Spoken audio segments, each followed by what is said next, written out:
Hello, നമസ്കാരം. എല്ലാവർക്കും പുതിയൊരു വീഡിയോയിലേക്ക് സ്വാഗതം. ഞാനിന്നിവിടെ പറയാൻ പോകുന്നത് കെൽട്രോണിൻ്റെ, അതായത് കേരള ഗവൺമെൻറ്റിൻ്റെ അണ്ടറിൽ വരുന്ന കെൽട്രോണിൽ പുതിയൊരു ജോബിന് ആപ്ലിക്കേഷൻ ഇൻവൈറ്റ് ചെയ്തിട്ടുണ്ട്. അതിൻ്റെ ഡീറ്റെയിൽസിനെ പറ്റിയാണ് പറയാൻ പോകുന്നത്.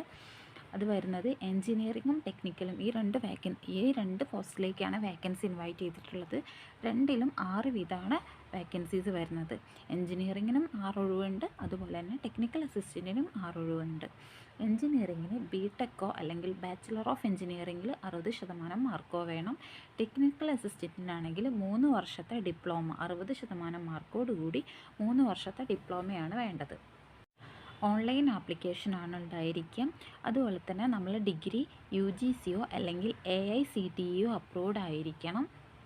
ഒരു 300 രൂപ ഫീസായിട്ട് പറയുന്നുണ്ട്. അതിൽ SC/ST കാൻഡിഡേറ്റ്സിനെ ഫീസിൽ നിന്നും ഒഴിവാക്കിയിട്ടുണ്ട്. പിന്നെ ഇത് ഒരു ടെമ്പററി ബേസ്ഡ് ജോബാണ്. 1 വർഷത്തേക്കാണ് പറയുന്നത്. ചിലപ്പം സാഹചര്യങ്ങൾ ബേസിസിൽ 2 വർഷത്തേക്കും എക്സ്റ്റെൻഡ് ചെയ്യാനുള്ള ചാൻസും കൂടിയുണ്ട്. പിന്നെ ഇതിന് ബെനിഫിറ്റ് എന്താണെന്ന് വെച്ചാൽ ESI, PF അങ്ങനത്തെ കാര്യങ്ങളൊക്കെ നമുക്ക് കിട്ടുന്നുണ്ടായിരിക്കും. ഇതിൻ്റെ ആപ്ലിക്കേഷൻ ഡേറ്റ് എൻഡ് ചെയ്യുന്നത് 19/2/2026 അതായത് ഈ മാസം 19-ാം തീയതി അവസാനിക്കും. ഇനി നമുക്ക് ജസ്റ്റ് അതിൻ്റെ ഫർദർ ഡീറ്റെയിൽസ് ഒന്ന് നോക്കാം. ഇവിടെ നമുക്ക് നോക്കിയാൽ കാണാം, ഈ സപ്പോർട്ട് ഫംഗ്ഷനെ താഴെ നമുക്ക് നോക്കിയാൽ കാണാം ഡീറ്റെയിൽ കാര്യങ്ങൾ. ഫസ്റ്റത്തെ എന്ന് പറഞ്ഞാൽ 19/2/2026 അതിൻ്റെ ഡേറ്റ് വരുന്നത് എൻജിനീയറിംഗ് പോസ്റ്റാണ് ഒഴിവുള്ളത്. 6 വേക്കൻസീസാണ്. കേരളത്തിൽ എവിടെയും വർക്ക് ലൊക്കേഷൻ വരും. ബിടെക് അല്ലെങ്കിൽ bachelor engineering in computer science, അതും അല്ലെങ്കിൽ ഇൻഫർമേഷൻ ടെക്നോളജി, അതും അല്ലെങ്കിൽ ആർട്ടിഫിഷ്യൽ ഇൻ്റലിജൻസ്, അതും അല്ലെങ്കിൽ ഇലക്ട്രോണിക്സ് ആൻഡ് കമ്മ്യൂണിക്കേഷൻ എൻജിനീയറിംഗ്, അതിലെക്കത്തിനും 60% മാർക്കോട് കൂടിയിട്ട്, അതിലെ ഏതെങ്കിലും ഒന്നിന് 60% മാർക്കോട് കൂടിയിട്ട് പാസ്സായവർക്ക് ഈ എൻജിനീയറിംഗ് പോസ്റ്റിലേക്ക് അപ്ലൈ ചെയ്യാവുന്നതാണ്.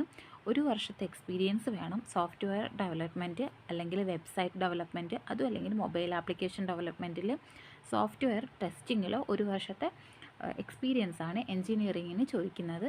അതുപോലെ തന്നെ 21,000 മുതൽ 27,500 രൂപ വരെയാണ് ഇതിൻ്റെ സാലറി വരുന്നത്.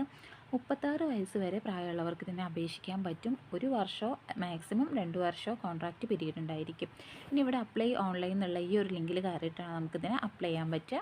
രണ്ടാമത്തത് വരുന്നത് 837 അതിൻ്റെ നമ്പർ വരുന്നത്. ടെക്നിക്കൽ അസിസ്റ്റൻ്റ് ആണ് രണ്ടാമത്തെ പോസ്റ്റ്. അതിനും 6 വേക്കൻസിയാണ്. കേരളത്തിൽ എവിടെ വേണമെങ്കിലും ജോബ് ലൊക്കേഷൻ വരാം. 3 വർഷത്തെ ഡിപ്ലോമ, അതായത് കമ്പ്യൂട്ടർ സയൻസിനോ ഇൻഫർമേഷൻ ടെക്നോളജിയിലോ കമ്പ്യൂട്ടർ ഹാർഡ്വെയർ മെയിൻ്റനൻസിലോ 3 വർഷത്തെ ഡിപ്ലോമയാണ് അതിൻ്റെ ക്വാളിഫിക്കേഷൻ ചോദിക്കുന്നത്. 60% മാർക്ക് വേണം. 1 വർഷത്തെ എക്സ്പീരിയൻസും വേണം സോഫ്റ്റ്വെയർ ഡെവലപ്മെൻറ്റിൽ, അതും അല്ലെങ്കിൽ വെബ്സൈറ്റ് ഡെവലപ്മെൻറ്റിന്, അതും അല്ലെങ്കിൽ മൊബൈൽ ആപ്ലിക്കേഷൻ ഡെവലപ്മെൻറ്റിന്, അല്ലെങ്കിൽ സോഫ്റ്റ്വെയർ ടെസ്റ്റിങ്ങിൽ. ഇതിലേതെങ്കിലും ഒന്നിൽ 1 വർഷത്തെ എക്സ്പീരിയൻസ് ചോദിക്കുന്നുണ്ട്. 20,000 മുതൽ 21,000 രൂപ വരെയാണ് ടെക്നിക്കൽ അസിസ്റ്റൻറ്റിൻ്റെ സാലറി പറയുന്നത്. 36 വയസ്സ് വരെ പ്രായമുള്ളവർക്ക് അപ്ലൈ ചെയ്യാൻ പറ്റും. 1 ഇയറോ മാക്സിമം 2 വർഷമോ ആയിരിക്കും ഇതിൻ്റെ കോൺട്രാക്റ്റ് പീരീഡ് പറയാം. പിന്നെ ഈ താഴെ കാണുന്ന ഈ അപ്ലൈ ഓൺലൈനിലൂടെയാണ് നമ്മളിത് അപ്ലൈ ചെയ്യേണ്ടത്. ജസ്റ്റ് നമുക്കൊന്ന് നോക്കാം. ഇത് ഓപ്പൺ ചെയ്യുന്ന സമയത്ത് ഇങ്ങനെ ഒരു കാറ്റഗറി, സെലക്ട് യുവർ കാറ്റഗറി എന്ന് പറഞ്ഞിട്ട് ഇങ്ങനെ ഉണ്ടായിരിക്കും.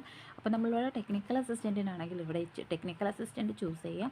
ഇനി അതല്ല നമുക്കിത് കൊടുക്കേണ്ട എൻജിനീയറിംഗ് ആണെങ്കിൽ എൻജിനീയറിങ്ങിൻ്റെ ചൂസ് ചെയ്യാം. ഇനി ഇവിടെ നമുക്ക് ആദ്യം തന്നെ കാറ്റഗറി, ഇപ്പോൾ നമ്മൾ SC, ST, OBC, general, EWS, ഇവിടെ ഏത് കാറ്റഗറി ആണോ വെച്ചാൽ അത് ചൂസ് ചെയ്യാം. ഇപ്പം നമ്മൾ OBC ആണെങ്കിൽ OBC എടുത്തു കഴിഞ്ഞാൽ പ്രൊസീഡ് എന്ന് പറഞ്ഞാൽ നെക്സ്റ്റ് സ്റ്റെപ്പിലേക്ക് പോകുമ്പോൾ തന്നെ വരുന്നത് ഫീ പേയ്മെൻറ്റും അതുപോലെ തന്നെ അപ്ലൈ ഓൺലൈൻ. അപ്പോൾ ഞാൻ പറഞ്ഞല്ലോ SC, ST അല്ലാത്ത എല്ലാവർക്കും ഒരു 300 രൂപ ഫീ വരുന്നുണ്ട്. അത് SBIയുടെ യോനോ ആ രീതിയിലാണ് ഇതിൻ്റെ പേയ്മെൻറ്റ് പോകുന്നത്. അപ്പോൾ നമ്മളിവിടെ ഫീ പേയ്മെൻറ്റ് കൊടുക്കുക. അതിനുശേഷം അത് കഴിഞ്ഞതിന് ശേഷമാണ് നമ്മൾ അപ്ലൈ ഓൺലൈൻ എന്നുള്ളത് ചെയ്യുക.